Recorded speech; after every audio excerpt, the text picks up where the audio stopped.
A bill seeking to establish a central agency to manage assets recovered from unlawful activities has passed the second reading in the Senate. Senator representing Lagos West, Itedjere, sponsored the Proceeds of Crime Bill 2025, which seeks to amend the Proceeds of Crime Act 2022.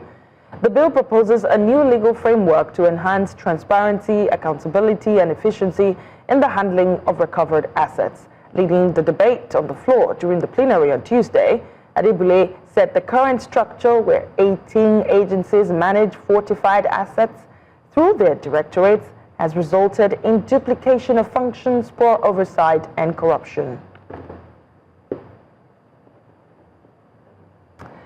Joining me now to discuss the story further is Itedjere, a lawyer in Abuja, as well as Nnaemeka Obiaraeri, who's been speaking to us, investment banker and analyst. Thank you so much for joining us, you both.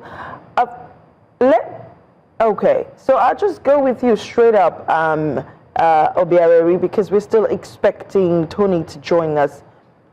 18 agencies were handling forfeited assets. How does that even work, if you have any idea?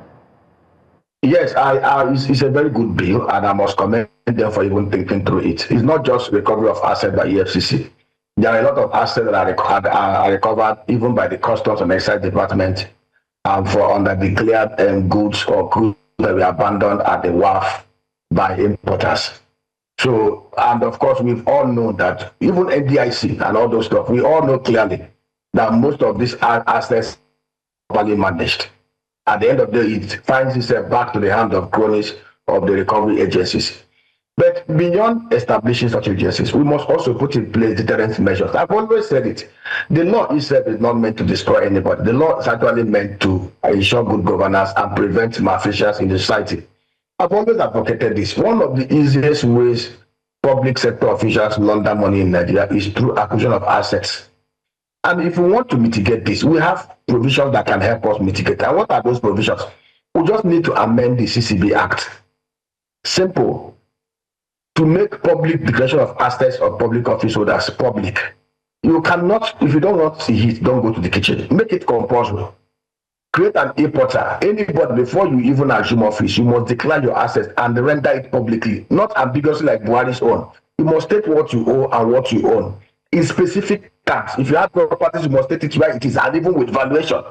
And it must be listed on the portal, accessible to everybody. Now, we should enshrine on the Whistleblowers Act, we should enshrine a provision that will make it compulsory. Anybody that blows a whistle that leads to recovery of any asset will get 20%. What this simply means that everybody in Nigeria will become an EFCC agent, an EFCC operative. It will become a deterrent, because stealing will simply become impossible. Because even your housewife, even your domestic staff will rant on you because it's going to make a windfall. Number 3, we must make it compulsory for you to register any assets, be it cars, be it houses, be it properties. You must include your team, include your BVN, include your name. Even in the CAC, it must be included as directors and shareholders of a company. It's very simple. Once this is done, even when people launder money and use funds, all you just need to do, Mr. A stole money from the Senate. He goes to the kitchen, he uses domestic staff to go and render. All you do is not put out the statement of account of domestic staff. You can easily find out that this person does not have capacity for his assets. So we know what to do. And then again, make the CCB, the Code of Conduct, privatize it in such a way that it will have agencies in all these 774 local government areas in Nigeria. When we do this, I tell you of a truth, corruption will go down 90% in Nigeria, because stealing will simply become impossible. Because if you steal, you're actually stealing for people that will blow whistle. You cannot even bribe the FCC or DSS or police, because you stole a property worth 1 billion. You can't give a policeman 10 million and he will leave you, because he's sure of getting 200 billion if he helps recover the assets. And as you're bribing agency B is coming after you. As you're bribing agency B, agency C is coming after you. Let me come in here, if you will. This country. I mean, so people are confusing. So it's a bit confusing for some people, because they're saying, what then happens to EFCC? What's going to happen to the 18 agencies that are currently managing the forfeited assets? Like, how is this going to work? Those agencies have no business managing those assets. And that is the truth. If whoever proposed this bill must be commended. It's a very excellent bill. Recover, hand over. It's not the job of EFCC. It's not just like AMCON. when APCON absorbed toxic assets from banks, on behalf of the federal government of Nigeria, on behalf of the taxpayers, they manage it. It's something that should be an agency. Like I said, if we put in place this measure that can help us to easily, because it's one thing to recover, it's another thing to manage. It's another thing also to create deterrence. These policies I have initiated here, those will take even more than 48 hours for the National Assembly to amend the laws and pass it, and the president will assent to it. If we do this, we will put a check. Once we recover any asset, hand over to that agency. And of course, the agency that is recovering a hard level will also watch over it to ensure that those managing it do not misappropriate it. So I think it's a very good bill and that should be commended. Before I let you go, my question is, how do you think the establishment of this new agency will affect the roles and responsibilities of existing agencies? You have already answered that question, but what are the key provisions of the Proceeds of Crime Recovery and Management Bill that's just been proposed, and how do they align with international best practices in asset recovery and management? Like I said, laws are meant based on the uniqueness and the contemporary need of any society. Laws cannot be the same in different society, in different societies. People make law and amend laws just to be ahead of those who want to circumvent them. Like I mentioned to you here, there was nothing wrong in people declaring their assets secretly, but we discovered in Nigeria that people anticipate what they want to steal and declare it in advance.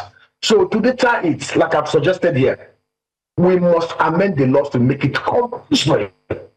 If you don't want to go to public office, if you don't want your private to be invaded, don't come into public office, stay in your private corner. Once you decide you want to go and serve publicly, you must be accountable to the public. So you declare it openly in a portal, a digital portal accessible to everybody.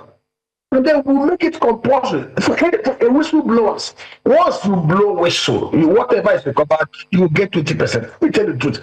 We know the truth. When we do this and make it compulsory, for you to register assets, be it car, be it house, be it properties, you must include your name, your team, and your BVN. Start from Nnaemeka.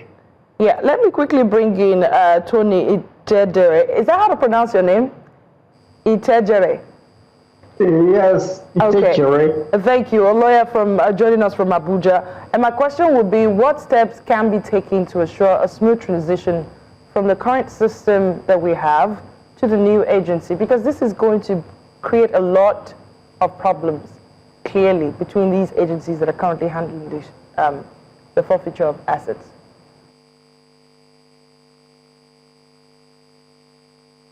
It's okay. I think the legislature at this stage, they are trying to harmonize what we have already in the Proceeds of Crime Act 2022. So in that act, if you go to section 82, you will discover that that's the definition portion of the act. And that particular definition section itemizes about 18 agencies. So what this new review should do is to find a way of ensuring that instead of these respective 18 agencies or government institutions, it's not just about the EFCC, like some news media will want to make it. The police is there, the army is there, the custom is there, Standard Organization of Nigeria is there, and several others. They have what they call the directorate in each of these agencies. So what the act seeks to do is to harmonize it. Let's have a single entity, a single agency that will now manage. Instead of each of these agencies with their respective aims and objectives for which they were set up, also managing property and assets that come into their possession in line with their in line with the creating statute.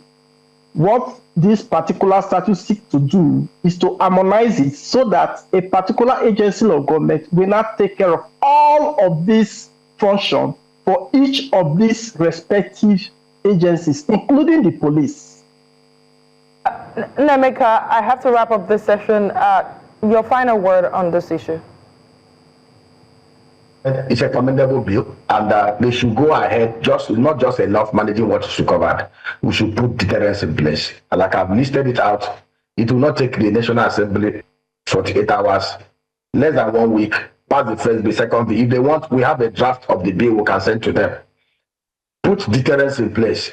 But of course, I know that most of them will not want it, because if they put some deterrence in place, it will checkmate their works and what they've been doing since 1999. I mean, we have to be optimistic. It has passed second reading, so there's got to be something, in the Senate. No, I am talking about the additions to this. It's not just enough to manage the recovered assets. We should amend the CCB Act and other relevant laws just based on the recommendation that I've given here to enable us act as deterrence. It's preposterous that one man will steal money to build over 750 duplexes. It was possible because there was no deterrence. If there was such deterrence that like I mentioned, it would have even happened in the first place. The best laws are the laws that deter people. It's not as if Nigerians are more corrupt than Americans than the Britishers. What is just simply making it happen here, we is free for all stealing and looting, is because there are no deterrents. And all right, of course, we're going to have to leave it there. There are no consequences. All right, we're going to have to leave it there tonight. Thank you so much, gentlemen. Tony Itedjere, a lawyer who joining us from Abuja, as well as Nnaemeka Obiaraeri, investment banker. Thank you so much, gentlemen, for joining me tonight.